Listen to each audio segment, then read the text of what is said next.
Imagine you are a farmer in Oklahoma, 1920s.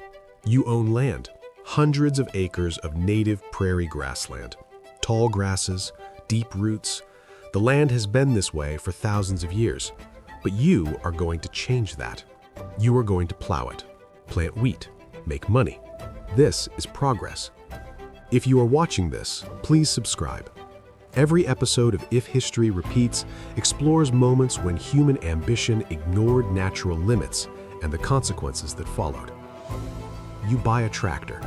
Mechanization is the future. You can plow more land in a week than your grandfather could in a season. You rip up the prairie grass. The roots go deep, sometimes 10 feet into the soil, but the plow tears through them. You plant wheat. The harvest is incredible. The soil is fertile, black, rich. You are making more money than you ever imagined. Your neighbors do the same. Everyone is plowing. Millions of acres across the Great Plains, Oklahoma, Kansas, Texas, Colorado, New Mexico. The grasslands that took millennia to form are disappearing in a decade, replaced with wheat fields. The grain market is booming. World War I created massive demand. Wheat prices are high. You plant more, plow more. There seems to be no limit. But then the rains stop. 1930. Drought. You have seen dry years before, but this is different. It does not rain for months. Your wheat withers. The soil dries out, cracks, and then the wind starts to blow. At first, it is just dust, a little soil blowing across the fields. But it gets worse. The wind picks up more and more dirt. The topsoil, no longer held in place by deep grass roots, begins to lift into the air. Dust clouds form. They grow. They darken the sky. One day you see it coming, a wall of dust, black, towering, moving toward you like a living thing. You run inside, seal the windows and doors with wet rags, but the dust gets in anyway. It fills your house. You cannot see across the room. You can barely breathe. Your children are coughing, choking. This is not a normal dust storm. This is something apocalyptic. They will call it a black blizzard. When it passes, you go outside. Your fields are buried. Feet of dust piled against buildings, equipment buried, livestock dead, suffocated. And you realize this is not going to stop. The rains are not coming back. The soil is gone, blown away. Your farm is destroyed. And it is not just you. It is everyone, the entire region. This is not a hypothetical scenario. This happened. The Great Plains, 1930. The Dust Bowl. A man-made environmental catastrophe. Millions of acres of native grassland plowed without understanding the ecosystem. When drought came, the topsoil, no longer anchored by deep roots, blew away. Dust storms so severe they blocked out the sun. Families abandoned farms, migrated west, communities dissolved. And the question remains, when does progress become destruction?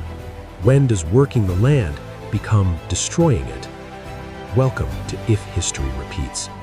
Today we go back to the Dust Bowl, 1930, to the black blizzards, the farms buried in dust, and the families who watched their land literally blow away. And then we ask, have we learned the lessons? Or are modern farming practices setting up the same kind of ecological collapse? Let's begin. The Great Plains are a unique ecosystem.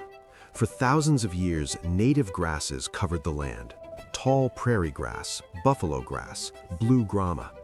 These grasses have incredibly deep root systems, some reaching 10 feet or more into the soil. The roots hold the soil in place. They prevent erosion. They retain moisture. The ecosystem is adapted to periodic droughts. The grasses survive. The soil stays put. But starting in the late 1800s, settlers began plowing the grasslands. The Homestead Act encouraged westward expansion. Land was cheap. Farming seemed like the path to prosperity. Early farmers discovered the soil was incredibly fertile, black, rich, perfect for wheat. Small-scale farming worked. The rains were adequate, harvests were good. Then came mechanization, tractors, industrial plows. Suddenly, one farmer could work hundreds or thousands of acres. The scale changed everything. In the 1910s and 1920s, wheat prices soared. World War I created massive demand. Farmers plowed more and more land. Millions of acres of native prairie were destroyed and replaced with wheat monoculture. No one thought about the consequences. The rains had always come. The soil seemed inexhaustible. Crop rotation was ignored. Fallowing was rare. Conservation practices were dismissed as unnecessary. The goal was maximum production. Plow everything, plant everything, harvest everything. By the late 1920s, huge swaths of the Great Plains had been converted to farmland. The deep-rooted grasses were gone. The soil was exposed, loose, vulnerable. And then the drought began. 1930, the rains stopped. 1931, still no rain. 1932, the drought continued. Crops failed. The soil dried out, turned to dust. And the wind, which is constant on the Great Plains, began to pick it up. The dust storms started small, but they grew. By 1933, massive dust clouds were rolling across the region. Dust so thick it blocked out the sun. Drivers had to stop on roads because visibility dropped to zero. People could not see their own hands in front of their faces. April 14, 1935, Black Sunday, the worst dust storm in history. A massive black cloud, over 1,000 miles wide, rolled across the southern plains. It hit in the afternoon. People described it as a wall of blackness. It turned day into night. Cities were plunged into darkness at noon. The dust cloud eventually reached the East Coast. It darkened skies over New York City and Washington, D.C. The disaster was national news. But for people in the Dust Bowl, Black Sunday was just one storm among hundreds. The storms came week after week, month after month. Dust piled up like snow. It buried fences, equipment, entire buildings. Farmers shoveled dust out of their homes every day. It got into everything: food, water, lungs. Dust pneumonia killed thousands, especially children and the elderly. Breathing the fine dust particles caused severe respiratory illness. Hospitals filled with patients coughing up mud. Some people suffocated. The death toll is estimated at around 7,000, though exact numbers are unknown. Economically, the region was devastated. Crops failed year after year. Livestock died from starvation or suffocation. Farms became worthless. Banks foreclosed. Families lost everything. And this was happening during the Great Depression. There were no jobs, no safety net, no options. So they left. Over 2.5 million people migrated out of the Dust Bowl region. Most headed west to California, hoping for work in agriculture. They were called Okies, a derogatory term for poor migrants from Oklahoma and surrounding states. John Steinbeck's novel, The Grapes of Wrath, documented their suffering. The migrants faced brutal conditions, discrimination, exploitation. They worked as migrant laborers for pennies, lived in squalid camps, many starved. The dream of escaping the Dust Bowl often led to a different kind of hell. Meanwhile, the land continued to blow away. By the mid-1930s, an estimated 100 million acres were affected. The topsoil, the fertile layer that takes thousands of years to form, was gone. Some areas lost over a foot of topsoil. It blew across the country, settled in the ocean. It was irreplaceable. The federal government finally intervened. The Soil Conservation Service was created in 1935. New Deal programs paid farmers to adopt conservation practices: contour plowing, crop rotation, planting trees as windbreaks, leaving some land fallow. The goal was to restore the land and prevent future erosion. It worked. Slowly. The trees grew, the grasses were replanted in some areas, farmers changed practices, and eventually the rains returned. By the early 1940s, the Dust Bowl was ending, but the scars remained. Entire communities had disappeared, families were scattered, and millions of acres of land were permanently damaged. Some areas never fully recovered. The Dust Bowl was a brutal lesson. Ecosystems are fragile.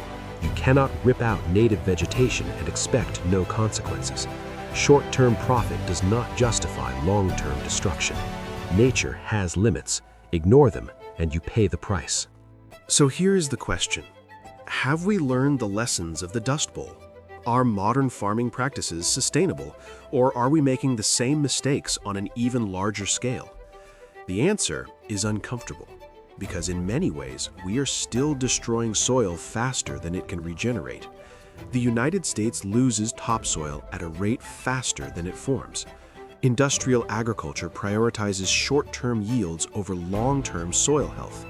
Monoculture farming, planting the same crop year after year, depletes nutrients and increases erosion. Chemical fertilizers replace natural soil fertility. Pesticides kill beneficial organisms. The soil becomes dead, a growth medium, not a living ecosystem. And erosion continues. The Dust Bowl taught us to plant windbreaks and use contour plowing, but modern practices still leave soil vulnerable. Tilling breaks up soil structure. Lack of cover crops leaves fields bare for months. When wind or rain comes, the topsoil washes or blows away. We are losing soil, just more slowly than in the 1930s. Water is another crisis. The Great Plains rely heavily on the Ogallala Aquifer, a massive underground water source, but it is being drained faster than it refills. Industrial agriculture uses it for irrigation. In some areas, the aquifer has dropped by over 100 feet. When it runs dry, farming in those regions will become impossible. Another man-made collapse, slower than the Dust Bowl, but just as devastating. And climate change is increasing drought risk. The same regions that suffered in the 1930s are experiencing more frequent and severe droughts. Hotter temperatures, less predictable rainfall. The conditions that created the Dust Bowl are returning, but now the soil is weaker, the aquifers are depleted, and the scale of farming is larger. Are we heading toward another Dust Bowl? Maybe, not in the exact same way, but the fundamental mistake is the same: treating the land as an infinite resource, prioritizing production over sustainability, ignoring ecological limits until it is too late. If you made it this far, thank you. In the 1930s, farmers plowed millions of acres of native grassland to plant wheat. When drought came, the topsoil blew away. Dust storms so severe they darkened the sky. Families lost everything. Communities disappeared. Millions of acres of land were destroyed. It was a man-made catastrophe, and the lessons are still relevant. Soil is not infinite. Ecosystems are fragile. Ignore nature's limits, and nature will remind you they exist. Share this with someone who understands that short-term profit is not worth long-term destruction. Next episode, Japan, March 11, 2011. A massive earthquake strikes off the coast, magnitude 9.0. It triggers a tsunami, waves over 40 meters high. The tsunami slams into the Fukushima Daiichi nuclear power plant. The plant loses power, cooling systems fail, 3 reactors melt down, hydrogen explosions, radiation leaks, over 150,000 people evacuated, an exclusion zone that remains today. And here is what will make you furious. The plant was not prepared. Engineers had warned that a tsunami of this size was possible. The seawall was too low. Backup generators were in the basement, the first place a tsunami would flood. The warnings were ignored. Cost savings and regulatory capture trumped safety, and when the tsunami came, the disaster was inevitable. Fukushima was not an accident. It was negligence, a failure to prepare for a known risk. And the pattern, cutting corners, ignoring warnings, prioritizing profit over safety, continues in nuclear plants worldwide. I am If History Repeats, and history always has something to say.